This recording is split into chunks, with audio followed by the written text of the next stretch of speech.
First of all, I'm giving all praises, honor, and glory to Yahweh, Ba'ashim Yahweh Shai. Salutations to the Akim that's calling into the truth. Peace and blessings to the blessed elect scattered across the four corners of the earth. Without further ado, let's get right into it. As the title say, women, and in parentheses, professing godliness. 1 Corinthians 11:1.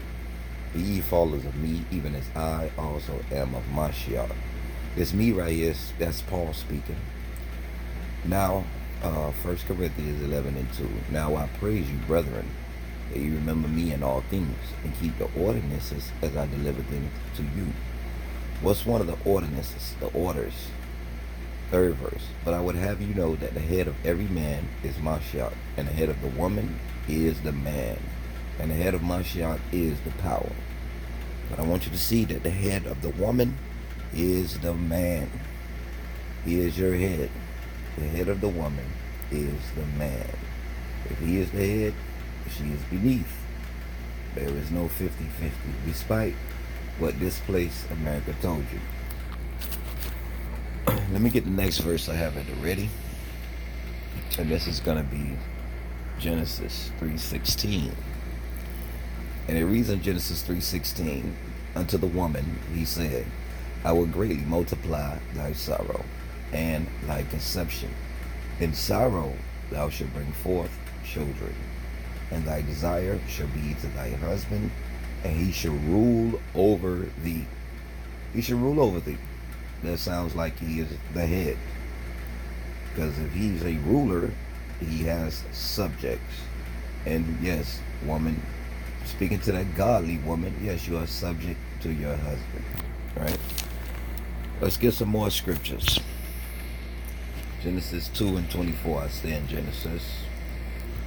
And let's get Genesis 2:24.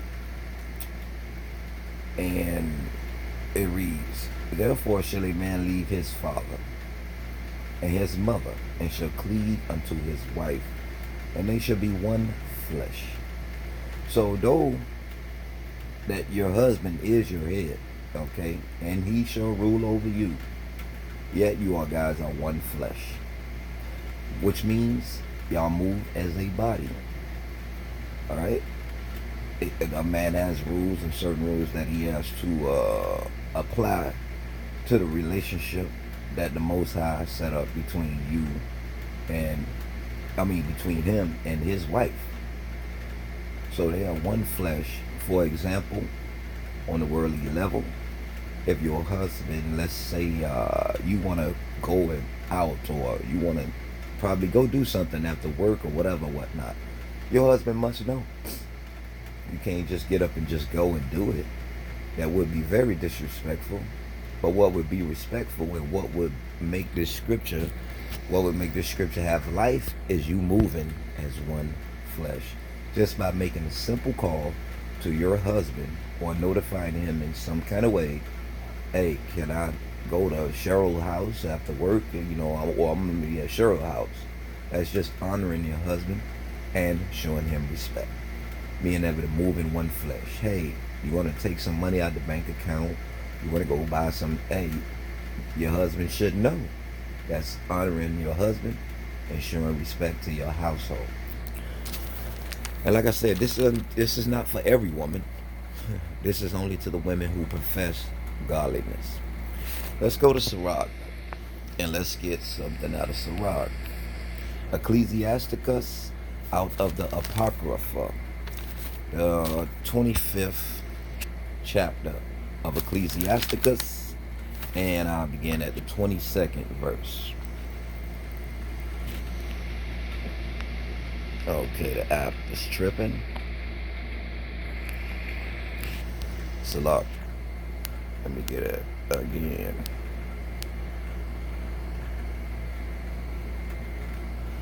All right. Now we back. I said Sirach 25 and 22. So Sirach 25 and 22 is straight tripping. All right, well, let me go to the next scripture I have at the ready. And this is going to be Titus. And this is Titus, the 2nd chapter, and the 3rd verse.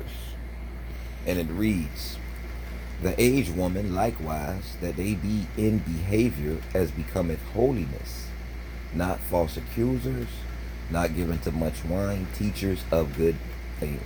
This is for the aged woman. To the aged woman that professes she is godly. It says she should not be false accusers. Basically, that's simple. Don't lie on anyone. Not given to much wine. That's literally drinking, and also on a spiritual level. Philosophies are wine. So those reality shows is vanity, but it's still wine. Okay, whether it be magazines, Facebook, or whatever it is, not given to much wine. Teachers of good things. And well, let's see what they teach it. Now, in the 4th verse of Titus, the 2nd chapter, it reads that they may teach the young women to be sober, to love their husbands, and to love their children, to be discreet, chaste, keepers at home, good, obedient to their own husbands, that the word of the power be not blasphemed. Let's get some understanding of this. So, if a woman is not obedient to her own husband, she blasphemed the word. It just said that the word be not blasphemed. If she is not good, no man is good. Yeah, like Yahushua said, why callest thou me good? There's not one good but the Most High, right? Well, you could be good to your husband, okay?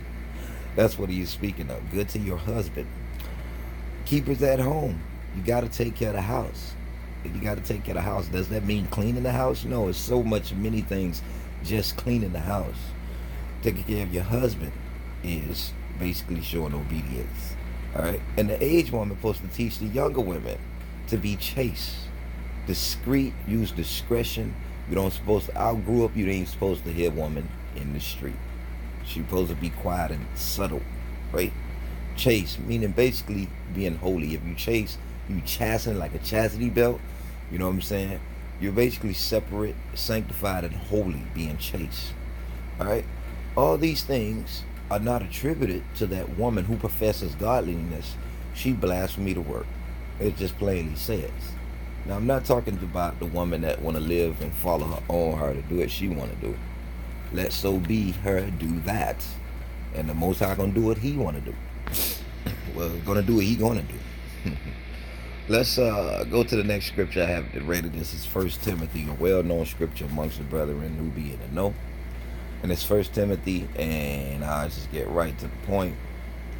This is in 9 and 10. 1 Timothy, the 2nd chapter, 9 and 10.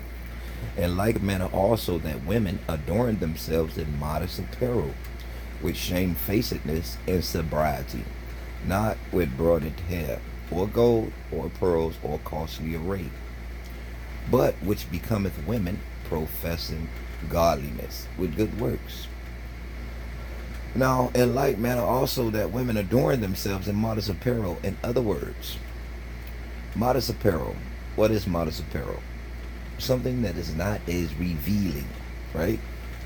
For an example, a woman has a husband, but yet she wear all these tight things, showing her curves, sometimes even showing her flesh of her buttocks hanging out the back of her shorts, which I don't even think she should be wearing shorts. She should be wearing dresses like a woman.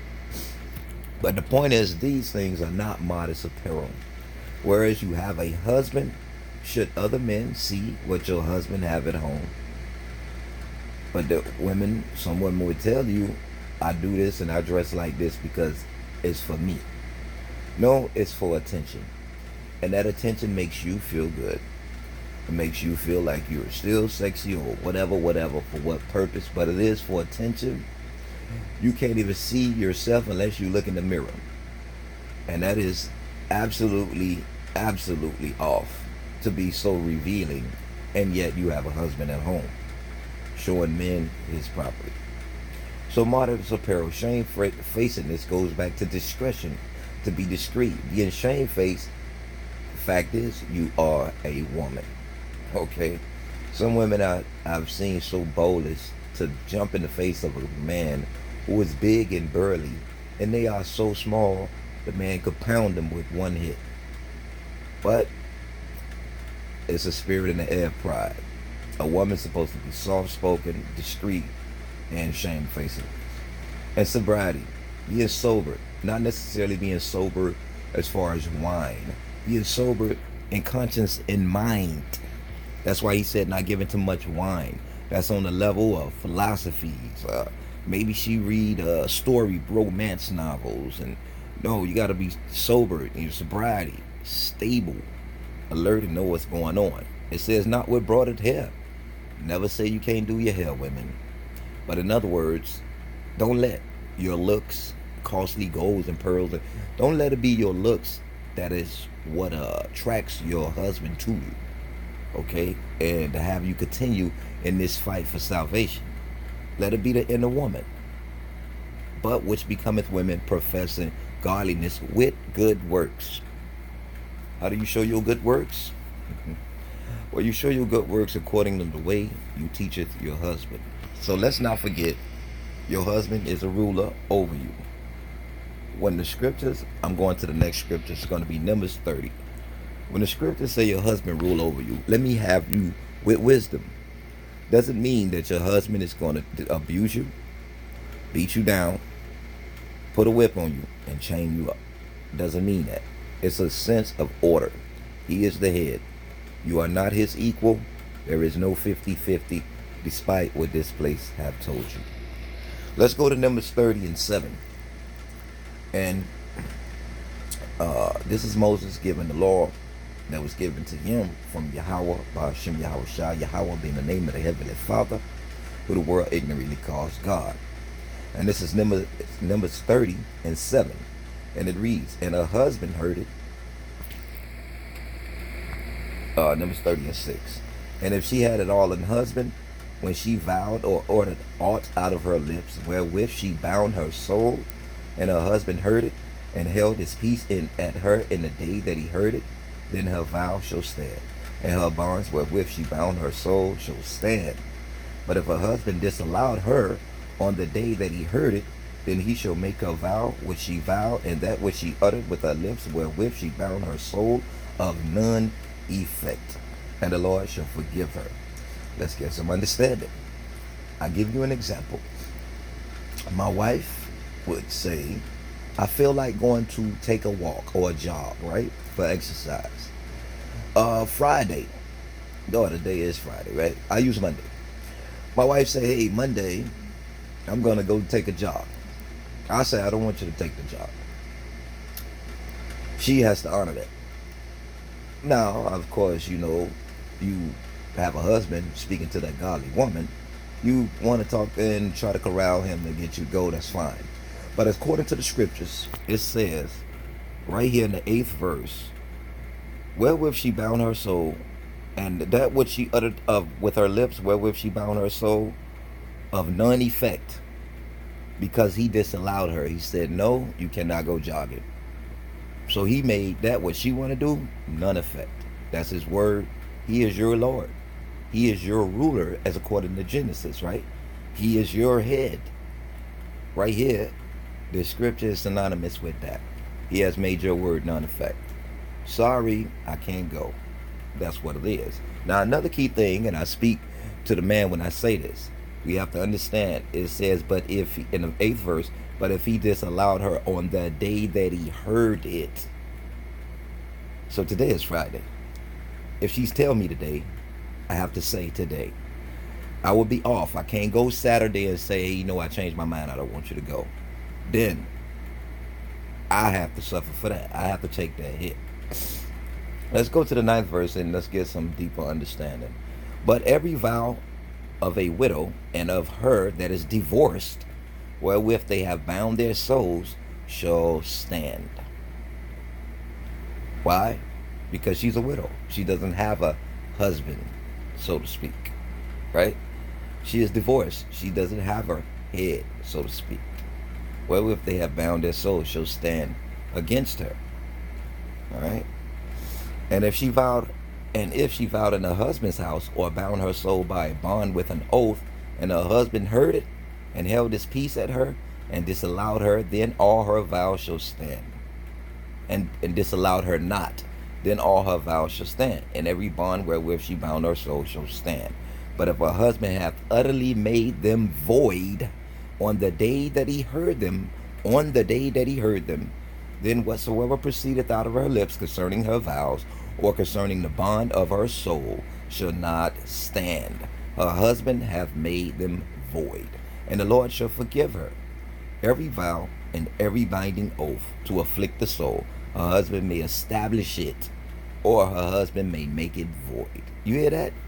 It just sounds like your husband should rule over you. So basically, your husband decide whether you go do this thing or not. Let's continue on reading. But if this is the 14th verse of Numbers 30. But if a husband altogether hold his peace at her from day to day, in other words, he heard it on Friday today. So day to day he held his voice. Saturday, Sunday, she want to do something Monday, right? Then he establishes all her vows, because he ain't say nothing, or all her bonds, which are upon her. He confirmeth them, because he didn't say nothing, right? She told him the day on Friday. He didn't say nothing Friday. He didn't say nothing Saturday. He didn't say nothing Sunday. Here come Monday. Because he held his peace at her in the day that he heard them.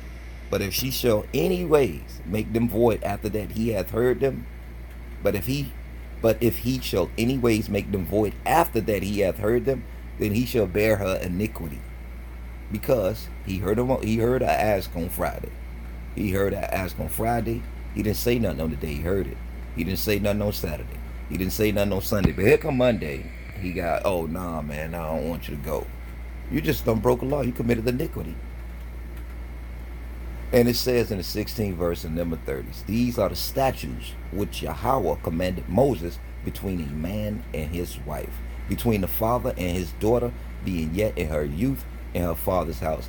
I didn't read the part about the father, but it is the same, because until a woman has a husband, she is under her father, for the head of the woman is the man. Salah. For the head of the woman is the man, as it is written. All right?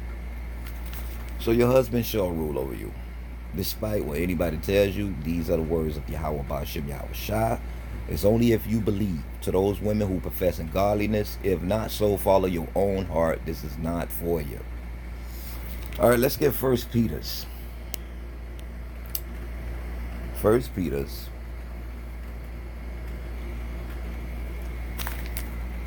First Peter's 3, and let's get it 1 through 7. This First Peter's 1 through 7.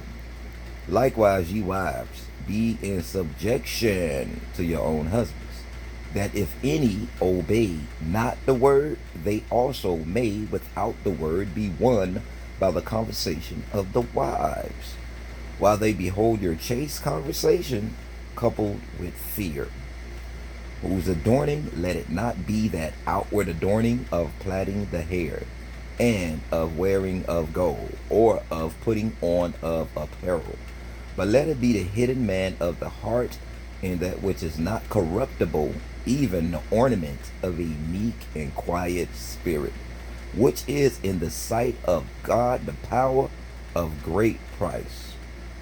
For after this manner in the old time, the holy women also, who trusted in the power, adorned themselves, being in subjection unto their own husbands, even as Sarah obeyed Abraham, calling him Lord, whose daughters ye are, as long as ye do well, and are not afraid with amazement. All right? So let's get some understanding in this. The first verse of 1 Peter's 3rd chapter, all right, that's self-explanatory. Likewise, ye wives, be in subjection to your own husband. We read in Genesis that your husband should rule over you. We read in 1 Corinthians that your husband is your head. And guess what? Be in subjection to your own husbands. Right? Now it says that if any obey not the word, who is the any? That man, your husband. If he obey not the word, you still got to be in subjection to him. But let's see why he said that. They also made without the word. Without the word. Nobody is preaching to them, teaching to them. Be won by the conversation of the wives. So how would you godly women, I'm speaking to the woman professing godliness, how would you win your husband over by your conversation? It's telling you right there. who's adorning, let it not be the outward man, not because you look all fine, all right, and you so sexy looking and your hair is just beautiful. No, he talk about your actions. He said, but let it be the hidden man in the heart, and which is not corrupt, even the ornament of a meek spirit. Every man loves a meek woman. I mean, she quiet, she's shamefaced, she's passive, she doesn't go back and forth with him. And it says of a quiet spirit, which is in the sight of the Most High, great price. In other words, woman who professes godliness, I know not what woman, who woman I'm talking to, but somebody got to hit this. The Lord say a quiet and meek woman is of great price. Why? Because she is being a woman and not a brute beast. Okay? You have order. You have a head, which is your husband, and he is your ruler. It says right here, even Sarah calling him Lord. A Lord is a ruler. Okay? Whose daughters ye are. In the 6th verse, as long as ye do well and are not afraid with amazement. Afraid with amazement. What does that mean? Oh, I'll give you an example. Let's say your wife have a family member come over, her sister. You tell your wife, hey, I'm gonna need you to go ahead and cook me up a plate right quick. And her sister's there. She have become afraid with amazement because she like, you gotta be crazy. How you gonna try me in front of my sister and tell me to go cook up something? She afraid with amazement. You know what I'm saying? But when you go into the words and get the definition of it, I'm not going into it now, but that's basically what it's talking about. And not afraid and are not afraid with amazement. I didn't read the 7th verse, 1 Peter 3:7, but let's read it. Likewise, ye husbands dwell with them according to knowledge, giving honor unto the wife. You deserve honor. Women as professing godliness, as unto the weaker vessel, and as being heirs together of grace of life, that your prayers be not hindered. So, if it's an uneven balance, you guys being one flesh, your prayers could be hindered. But this is addressed to the woman that professeth godliness, not to every woman. Okay? The Lord say, let them be ignorant, for they shall receive a judgment in the end. I'm only talking to those women who care, who profess godliness, who believe. All right? But it says right here in the 7th verse of 1 Peter that by order you are the weaker vessel. Your husband is your head. All right? And you must be in subjection to your husband. All right? And it says honor the wife. I'm speaking to the husband. Doesn't mean abuse your wife. You must honor her. You guys are one flesh, but there is an order. Here in America, they tell you every man is equal. If the Lord will, I'm going to bring out a video on that. Every man cannot be equal. Let's not forget, they did try that, right? They tried to make every man equal, right? Didn't the Lord separate people and say, hey, well, I can't have everybody with one language. So obviously, we can't be equal. Anyway. But yes, that's a woman professing to be godliness. That's her order, and that's her position. Let's see if I can bring back up Sirach. I don't know what was happening earlier, and these just a few scriptures on the women, just a few, because there are so many more scriptures concerning women, and hopefully, if the Lord will, I'll bring more out. And it's a lot of scriptures that speak on a woman being a righteous woman too, and we'll bring them out. And this is Ecclesiasticus 25:22 out of the Apocrypha.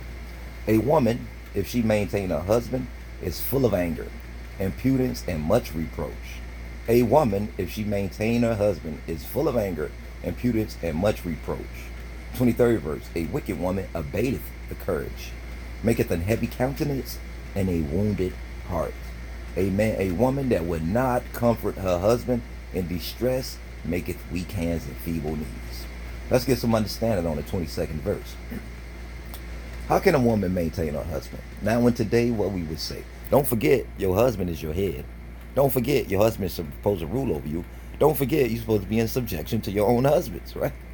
So how you going to maintain something? If you maintaining something, you supervise it. That means she telling him what to do. She is ruling him, and she is his head. She full of anger. Scripture says it right here. If she maintains her husband, she is full of anger, and she is impudent, and she has much reproach. Okay? Because a woman ain't supposed to be controlling her man. She is a woman. She is a woman. She is a woman. Okay? The Lord made her. She came from man. He was made first.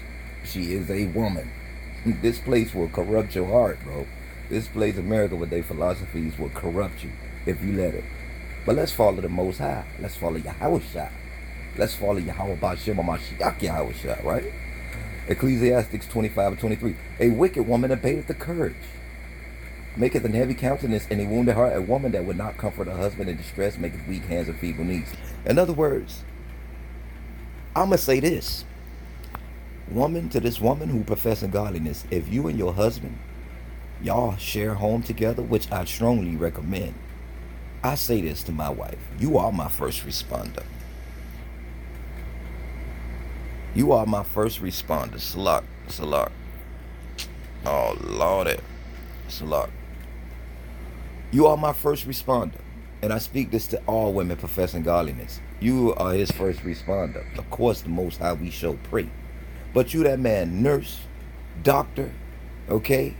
We don't use psychiatrists and psychologists, but shit, you got to listen to his issues if he have any.